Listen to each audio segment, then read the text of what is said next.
1, 2, 3, come on!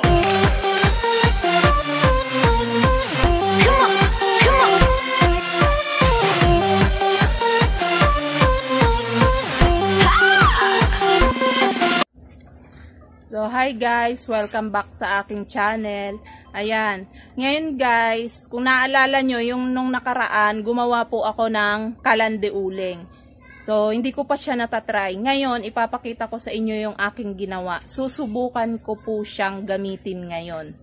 So, dahil ngayon ko lang po siya na-try, dahil po inintay ko po talaga yung blower bago ko po siya gamitin. So, papakita ko lang po sa inyo. Teka lang.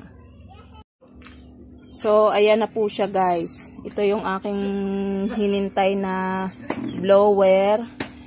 Tapos, ito po yung kalan. Kitang-kita nyo naman. Ngayon ko pa lang po siya gagamitin. So, magluluto po tayo. At ang lulutuin ko po ay adobong atay. Ayan. Dito po ako sa labas dahil nga po uling ang aking gagamitin. Ayan. Kita nyo naman, nagtatalsika na yung apoy. Ayusin ko lang to. Tilalagay ko na yung aking kawali.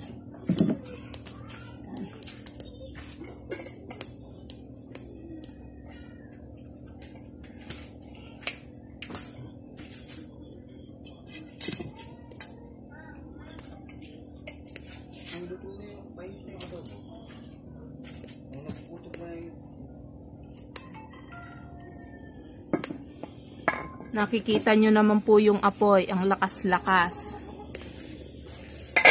So, dahil sobrang lakas na po ng apoy, papatayin ko po muna yung aking mini blower.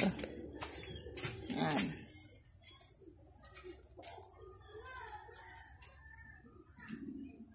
Papa yung mantika.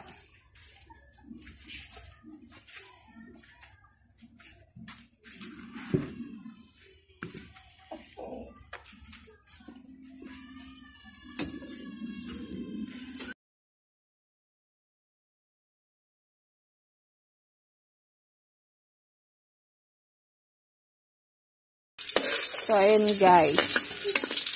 Nagisa ko na po.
So, ayan guys, masasabi ko worth it ang aking ginawang kalande uling.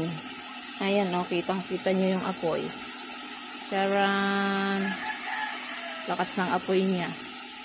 Kakasulit din tong aking blower. Yung iba po, yung ganito, nakapix na siya dyan.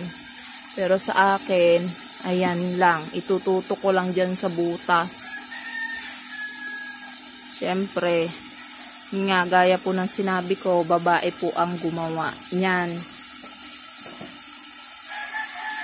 Kaya, sulit ang paggagawa ko ng kalande uling.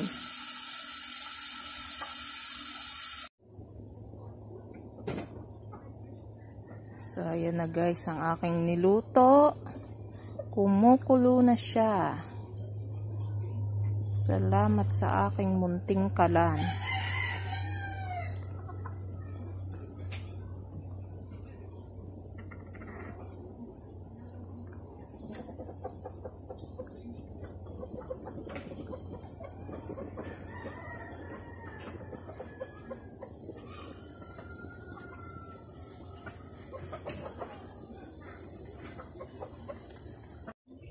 Ayan guys, ang lakas po niya umapoy. Nga po pala, bao nga pala ang ginamit ko dyan. Bao at uling. Bao po, uulitin ko, bao at uling. Yan, kita nyo naman, ang lakas-lakas ng apoy. Ayan guys, maraming salamat sa panonood.